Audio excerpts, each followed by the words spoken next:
성도 여러분, 안녕하셨습니까? 오늘 이 아침에도 하나님의 귀하신 은혜가 하나님의 귀한 모든 분들과 함께 하시기를 간절히 축원합니다. 10월 3일 만나의 아침 새벽 기도로 시작하겠습니다. 하늘에 계시는 사랑이 많으신 아버지 하나님, 오늘도 주님께서 저희와 함께 하셔서 새 생명 주시고 새 아침 맞게 하여 주셔서 주님 감사합니다. 오늘도 주님의 친히 허락하신 말씀들을 통해 다시 한번 저희의 갈 길, 저희의 살아야 할 삶의 모습들을 마음속에 정하고 주님의 인도하심을 따라 사는 주님의 귀한 자녀들이 되게 하여 주시옵소서. 예수님을 닮게 하여 주시옵소서. 거친 세상 속에서 오직 주님만을 바라보며 참된 소망이 주님께 있음을 체험하도록 도와주시옵소서. 주께서 이 시간 저희와 함께 해주심을 감사드리며 우리 주님 예수님의 이름으로 간절히 기도 올리옵나이다. 아멘. 오늘 로마서 2장 17절로 23절까지에 있는 말씀입니다. 로마서 2장 17절로 23절인데요. 우리 여러분들이 갖고 계시는 성경책 다 펼치시고요. 17절입니다. 유대인이라 칭하는 내가 율법을 의지하며 하나님을 자랑하며 율법의 교훈을 받아 하나님의 뜻을 알고 지극히 선한 것을 좋게 여기며 내가 율법에 있는 지식과 진리의 규모를 가진 자로서 소경의 길을 인도하는 자요, 어두움에 있는 자의 빛이요, 어리석은 자의 훈도요, 어린아이의 선생이라고 스스로 믿으니 그러면 다른 사람을 가르치는 내가 내 자신을 가르치지 아니하느냐. 도적질을 하지 말라 반포하는 내가 도적질을 하느냐. 간음하지 말라 말하는 내가 간음하느냐. 무상을 가증히 여기는 내가 신사물건을 도적질을 하느냐. 율법을 자랑하는 내가 율법을 범함으로 하나님을 욕되게 하느냐. 17절부터 우리 23절까지 있는 말씀인데요. 계속해서 유대인들의 이 죄에 대하여 하나님께서 지적하고 계십니다. 오늘의 말씀들이 오늘 우리의 삶 속에 혹 쌓여 있을 수 있는, 감춰져 있을 수 있는 죄들에 대한 목록들이 제거될 수 있는 귀한 그런 시간들이 되시기 바랍니다. 특별히 바울은 그의 편지서에서 이방인들이 범죄했다는 식으로 말하지 않습니다.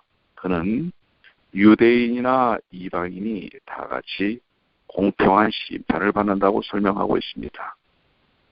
이제 바울은 계속하여 유대인이 이방인을 정죄하려던 그 동일한 죄들과 악행에 대해 유대인이 유죄임을 밝히고 있습니다. 이렇게 함으로써 바울은 각처의 모든 사람이 정죄에 있음과 복음을 통하여 드러난 의와 구원의 필요성을 입증하고 있습니다. 세상 모든 사람들이 같다고 하는 것입니다. 다 죄 아래에 있고 또한 그리스도의 십자가의 의를 통해 구원받아야 한다는 사실을 강조하고 있는 것입니다. 여기 유대인이라 칭하는 이라는 말 가운데 유대인, 이 주이시라는 말의 칭호는 언제부터 등장한 것인가? 열왕기하 16장 6절에 처음 등장을 합니다. 바벨론 포로 이후 이 용어는 히브리 백성의 국가명이 되었습니다. 유대인들은 분명히 자신의 이름과 민족에 대하여 대단한 자부심이 있었습니다. 그러니까 유대인이라는 것은 유다의 사람이라는 뜻이죠. 유대인이 되는 것은 이방인과 구별되어 특별한 특권을 누리는 것을 의미했습니다. 바울은 유대인의 죄책을 논하면서 그들이 자랑하는 특권과 다른 사람보다 우월하다는 그들의 생각에 잠시나마 동조하지만 뒤에 그는 그들의 고매한 고백과 그들의 실제적인 행습 사이에 엄청난 불일치를 지금 드러내고 있는 것입니다. 유대인이라는 이름, 그것을 통하여 스스로 칭하였다 이렇게 이야기하고 있죠. 여기서 스스로 칭하다라는 것, 이것은 자기들 스스로가 그것에 대한 대단한 자긍심을 갖고 있다고 하는 것입니다.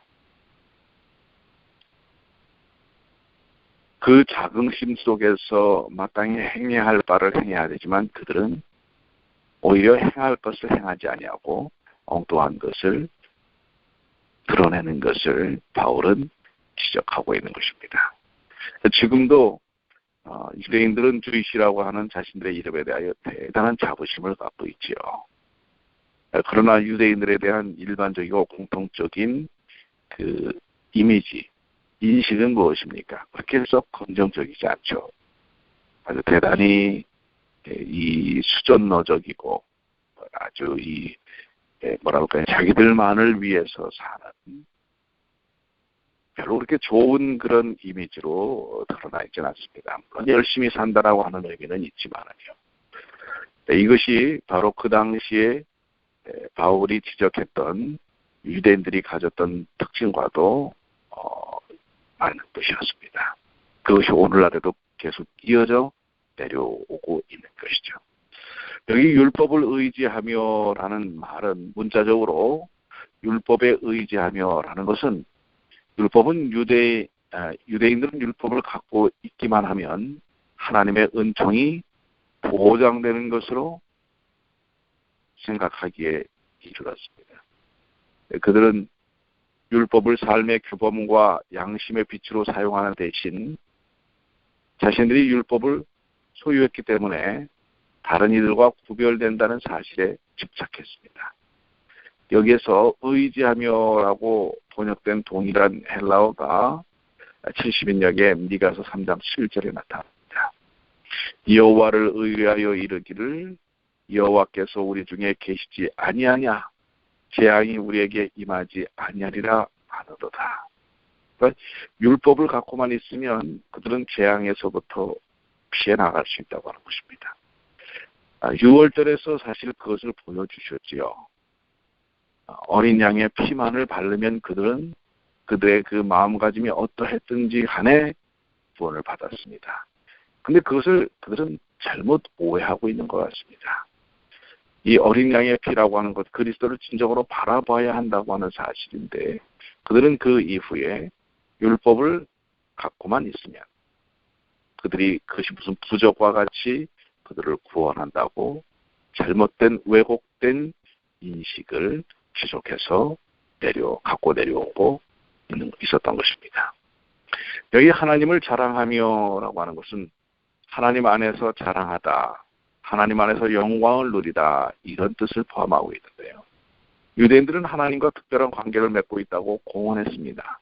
하지만 그 관계가 겸손한 의존과 충성스러운 순종으로 나타내는 대신 다른 사람에 대한 자만과 교만으로 나타나는 것입니다.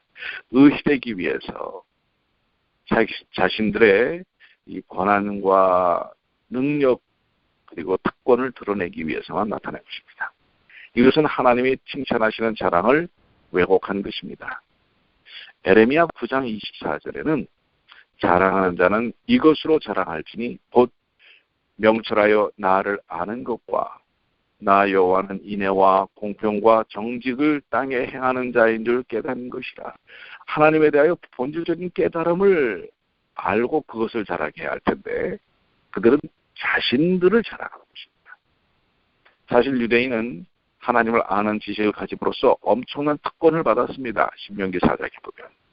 이 특권은 허황된 자랑이 아니라 감사의 이유가 되었어야 합니다. 하지만 불행하게도 그 특권들을 인해 감사하기보다는 뽐내는 일이 훨씬 흔했습니다. 사람이 하나님에 대한 지식을 뽐내는 것은 경건의 증거가 아닙니다. 이와 같은 지식을 소유하고 있음에 대한 겸손한 감사의 마음, 다른 사람들도 같은 특권을 갖게 되기를 갈망하도록 이끄는 감사의 마음은 그리스도인 생애 속에 참된 경건이 있다는 증거인 것입니다. 그러니까 우리는 우리가 갖고 있는 것에 대하여 자랑하고 그 특권을 드러내는 것이 아니라 오히려 그 말씀이 우리 생애 속에서 적용되어지고 또 다른 사람들에게 그러한 귀한 은혜가 나누어지기를 갈망하는 감사의 마음 속으로 나타날 때 그리스도인의 경건함이 드러난다고 하는 것입니다. 여러분의 지식을 자랑하지 마십시오. 여러분에게 주어주신 하나님의 은혜를 감사하면서 다른 사람들에게 나눠야 한다고 하는 것이 이 당시 유대인들에게 또 오늘 21세기에 하나님의 복음의 빛을 받은 우리 재림 성도들에게 주신 것이 아닐까 이렇게 확신합니다. 18절에 교훈을 받아라는 말씀은요, 헬라어의 카데케오라라는 말씀인데요. 이 동사는 파피루스 문서에서 법적인 가르침이라는 의미로 나타납니다. 여기 그 카데케오는 영어의 문답식으로 가르치다라고 하는 말에 어원이 되는 것입니다. 즉 교훈을 받는다고 하는 것은 유대인들은 어린 시절에 율법의 가르침으로 주의 깊은 교육을 받았으며 남은 생애 동안 구약과 그 말씀을 정기적인 낭독과 주의를 기울여 들었습니다. 즉 교훈을 받는다고 하는 것은 하나님의 말씀으로 질문하고 깨닫고 듣고 말하고 하는 과정입니다. 어떻게 보면 오늘날 우리 안교활동반에서 이루어져야 할 교육과 진행의 내용이 유대인들이 가졌던 방식이었습니다. 이것은 매우 성서적이고 은혜로운 것입니다. 그냥 주입식이 아니라 질문하고 거기에 대해 생각하고 답변하고 듣고 말하고 나누는 것입니다. 그렇기 때문에 오늘날 우리가 안교활동반에서 말씀을 나누는 일들이 매우 이렇게 성서적이고 실질적인 모양으로 문답식으로 바뀌어야 한다고 하는 것이 여기에도 언급되어 있는 것입니다. 여기서 특별히 지극히 선한 것이다라는 것은 문자적으로 다른 것, 따라서 그것들을 인정하는 사람들의 관점에서 볼 때 선한 것들, 이 구절은 율법을 통하여 선과 악을 구별할 수 있는 유대인의 능력을 가리키거나 실제로 유대인들이 선한 것들을 이론적으로 인정했다는 사실을 가리킬 수 있습니다. 그들은 마치 순종 없는 단순한 인정만으로도 의를 이루는 것처럼 자신들의 정밀한 도덕적 지각력을 자랑으로 여기고 있습니다. 바울이 유대인의 영적 깨우침과 영적 실패를 대비할 준비를 하고 있는 것이 분명합니다. 그래서 그것을 깨닫게 하기를 원하는 것입니다. 여기 규모를 가진 자로서라고 하는 19절의 말씀은 유대인들은 세상의 진리를 가르치고 증거하는 사람으로 만드는 것이 하나님의 목적이었습니다. 그들의 죄는 그것에 상응하는 책임을 완수하지도 않고 단지 자신의 특권을 자랑하되 있었습니다. 상당히 오늘 우리가 생각해봐야 할, 묵상해야 될 그런 주제 중에 하나죠. 규모를 가진 자. 어떤 것이 규모를 갖는 것인가? 세상을 향하여 하나님의 진리를 가르치고 증거하는 하나님의 목적을 이루는 것. 그것이 매우 중요한 부분이라고 하는 것을 말씀하고 있습니다. 그리고 또한 우리 여기 훈도라고 하는 것은 교정자 20절에 가르침과 훈련 두 의미를 결합하고 있는 것이죠. 여기서 또 어린아이다라고 하는 것은 종교적으로 성숙하지 못한 사람, 유대인들은 유대교를 개종한 이방인들을 그렇게 취급을 했습니다. 예수께서는 그 단어를 그분의 말씀을 기쁘게 받아들인 일반인들을 지칭하는 데 사용했습니다. 바울은 고린도 교회의 새로운 개신자들을 그렇게 묘사하기도 하였습니다. 21절에 그러면이라고 하는 말씀, 그러면 어떻게 해야 할 것인가? 이 그러면이라는 말씀은 유대인들이 그처럼 경건을 크게 공언하고 그렇게 높은 우월성을 주장했으므로 그들에게 많은 것을 기대하는 것은 당연한 이치입니다. 그래서 그런 그 기대감이 포함되어 있는 단어죠. 그러면. 그러나 이제 바울은 그들의 공언과 실제 행동 사이에 불일치를 묘사하고 있는 것입니다. 그들은 말만 하고 행치 아니하는 자들이었습니다. 마태복음 23장에 언급되어 있는 말씀과 같지요. 내가 도적질하느냐? 그와 같은 불일치는 유대인들 사이에 발생하는 것이 근래에만 나타난 것이 아니었습니다. 오래전에 시편 기자는 그의 백성의 도덕적 타락을 비난하고 있습니다. 시편 50편에.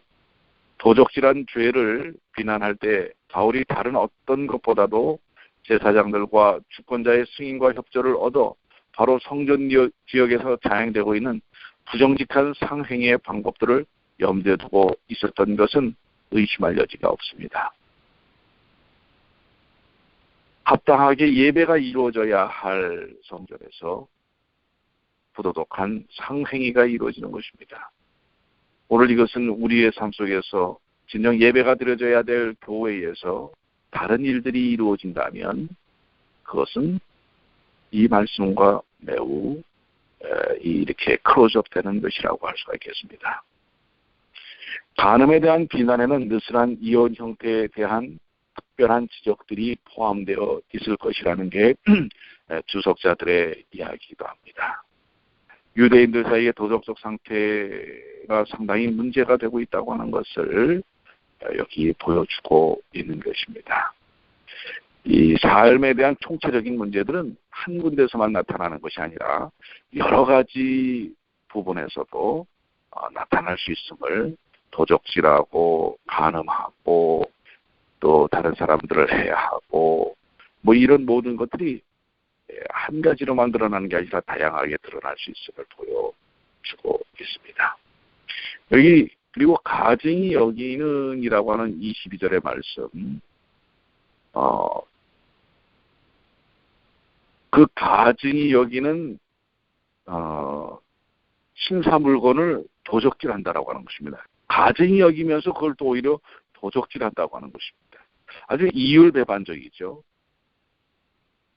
좋게 여기지 않으면서도 또 그 신사의 물건을 훔친다고 하는 것입니다. 여기 신사의 물건을 도적질한다는 것은 신사는 신전이라고 할 수 있죠. 신전의 물건을 도적질하는 것입니다. 이것은 일반적으로 이방 신전을 약탈하는 것으로 설명되고 있습니다.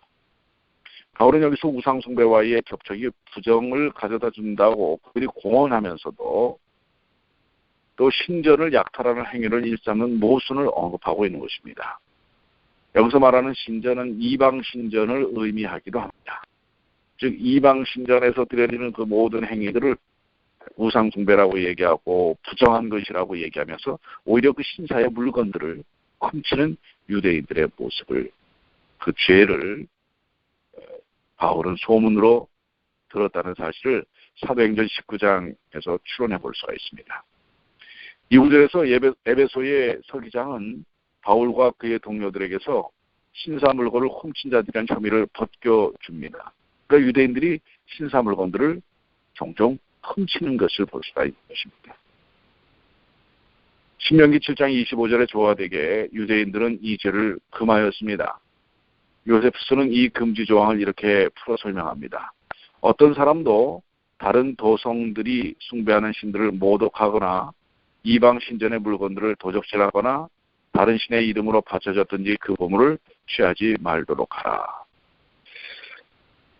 이것은 우리 그리스도인들이 가져야 될 어떤 면에서는 태도입니다. 우리가 다른 신앙인들이 갖는 신앙을 추앙하거나 따를 필요는 없습니다. 그러나 그렇다고 해서 그것을 그들 앞에서 무시하고 파괴하고 또 훔치고 멸시하고 하는 일은 그리스도인들이 가져야 될 모습이 아니라고 하는 것을 말씀하고 있는 것입니다. 예전에 그 절에 들어가서 우상이라고 해서 부처상을 부신다고 고래고래 이렇게 소리를 지르고 행패를 부리는 그리스도인들이 있었습니다.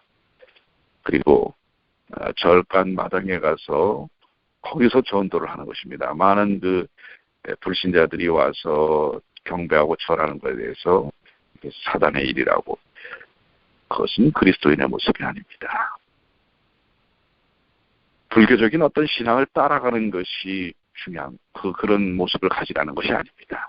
그러나 다른 신앙에 대하여 그렇게 그런 태도를 갖는 것은 그리스도인들이 가져야 될 태도라고 하는 것입니다. 멸시하면서 오히려 또 그것을 탐내는 그런 그 이율배반적인 모습들을 유대인들이 가졌고요. 오늘날 잘못된 신앙을 가진 그리스도인들이 가질 수 있다고 하는 것입니다. 아울러서 유대인들은 자신들의 성전과 성전 봉사를 더럽히기도 했습니다. 그러니까 얼마나 이 앞뒤가 맞지 않는 것입니까? 다른 종교에 대해서는 가증히 여기면서 그리고 또 거기에 대한 어떤 신사의 물건들은 탐하고요. 그리고 또 자기 신앙의 본질인 성전에서는 그것을 성전을 또 자기의 이문과 이득을 취하는 어떤 공간으로 사용하는 것입니다. 네, 이렇게 유대인들이 가졌던 이율배반적인 이중적 모순적 삶을 아주 적나라하게 지적하고 있는 것입니다. 그래서 마지막 23절에 율법을 자랑하는 내가 율법을 범함으로 하나님을 욕되게 하느냐. 오늘 말씀의 결론 부분입니다. 우리에게 주어진 하나님의 복음을 우리가 자랑할 수 있습니다. 자부심을 가질 수 있습니다. 그러나 오히려 그것을 갖고만 있고 나에게만 적용하고 다른 들에게 나누지 않는다면 바로 바울이 로마서를 통해서 전달하는 그 기별과 오늘 우리들에게 주는 기별이 같은 것이 아닌가 이렇게 생각이 됩니다. 오늘 저는 마음속에 다시 한번 묵상하며 결심합니다. 가르치며 오히려 그 말씀을 따르지 않는 모순적 삶을 내가 살고 있지 않는가. 율법을 가진 것만, 복음을 가진 것만 자랑하고 그것을 나누지 않는 삶을 살고 있지 않는가.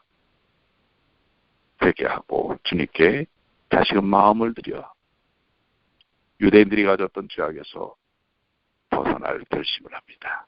오늘 여러분들은 주어진 말씀들이 여러분에게 어떻게 와 닿으셨습니까? 또 어떤 마음의 결심들을 하시게 됩니까? 오늘 계속해서 로마서 2장은 우리에게서 나타날 수 있는 그런 모순적 신앙을 지적하고 있습니다.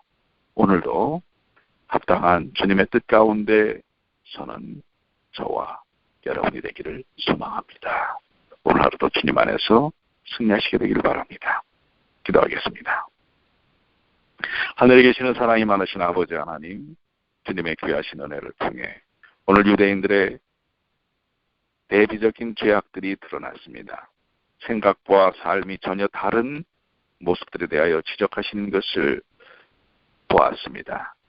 오늘 우리 또한 내가 생각하는 바와 사는 게 전혀 다른 이중적 삶의 잣대를 갖고 사는 것이 아닌지 제 자신을 살펴볼 수 있도록 도와주시옵소서.